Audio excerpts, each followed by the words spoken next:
Hey guys, welcome back to my channel. I hope you're all doing really well. This feels very weird because I haven't filmed in like a couple of months.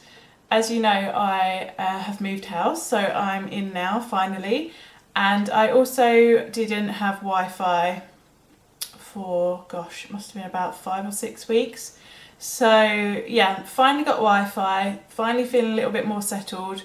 This is going to be our new bedroom, and it's got a beautiful, like, massive window, so it's like really good for natural light, but it hasn't been decorated yet. We are currently sleeping in the next bedroom, so please do just ignore any mess you can see in the background. This room is a work in progress, but today's video is going to be a Pan That Palette update. I will do a get ready with me and just give you a proper update on what's been going on in a lot more detail, but I thought this video would just be a quick one to give you an update on how I have been getting on with my palette. And I have been using this every single time I've worn makeup, and I have a lot of progress to share with you. So what I'll do is I'll insert a clip of where I was at the last update.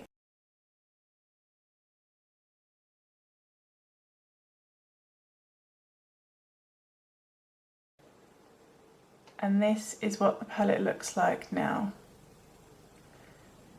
As you can see, I have one completely empty pan. I also then have two very, very big pans in these two shades. I also hit pan on these two, and I don't have any pan on this one. So Rolling, it was the first shade I used up. It was that light sort of, well, it wasn't that light, it wasn't as light as Foxy, but it is like a sort of cream shade, and I just used that mixed in with this one, which is Buck Off, is it? Yeah, Buck Off, to lighten it up a little bit and make it more of a transition shade. And then this one, which is Half Baked, is just a very nice sort of mid-tone gold, and that's what I have on my eyes today. I have that all over my lid. And the next one is Rocky, and that's basically like Half Baked, it's just got a bit more peach to it. It's more of a peachy pink rather than a yellowy gold. And then obviously Buck Off is like a deep terracotta chocolatey brown.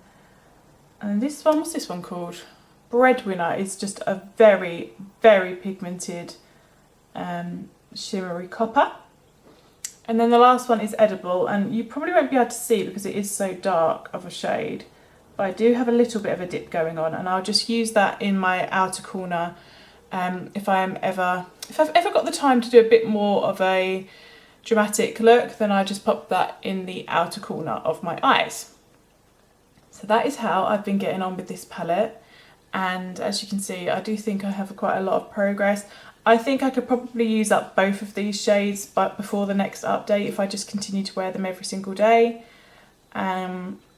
And as I've said in many other update videos, I don't think I'll finish these at the end, but I definitely want to see how much I can use up before the end of the year. So what I have been doing as well is incorporating this palette. So this is the other one that I got at the same time as this. And this one is Urban Decay Naked Half Baked mini palette, and this one is Urban Decay Naked Foxy palette. To be honest with you, the main reason I got this palette was for the shade Foxy, which is this beautiful light sort of off-white yellowy cream. I've used this one up before in my Urban Decay Naked 2 palette, and I really loved it. I put that all over my brow bone. I have that on today. And then this one called Sly is like a sort of more cool toned neutral brown. So I've been mixing that with Buck Off as well to like take that warmth out a little bit. As you know, I love warm eyeshadows because I have blue eyes and I do think it makes them pop, but sometimes it's just way too much. Like I just don't want a bright orange brown eye every single day. So that neutralises it a little bit. And to be honest with you, I have been dipping into the other shimmery shades as well. These sort of greens, that's like a khaki. And then there's like a sort of yellowy, it's a really interesting shade this. It's like a yellowy pink. It's a weird one. And it's sort of just like a topper sort of shade. It doesn't have that much pigment. So I was thinking about maybe mixing this one, well, I have been mixing this one in just so I don't get so bored of warm tones, because this is a very cool toned palette. And I don't know whether to just like start panning them together or just wait for next year to pan this one and just completely focus on using this. I'm not sure, I haven't decided, but maybe you can let me know what you think. But that is everything for this video. It's just a quick one from me, and I will film a more lengthy get ready with me for those of you who are interested in hearing more about the house and my plans for it. And yeah, I'm thinking of doing like a few vlogs of like decorating and gardening, because we've got a massive garden now, which needs a lot of upkeep, and I am a brand new gardener, so I'm learning on the go. I hope you all enjoyed this video, and I will see you in my next one.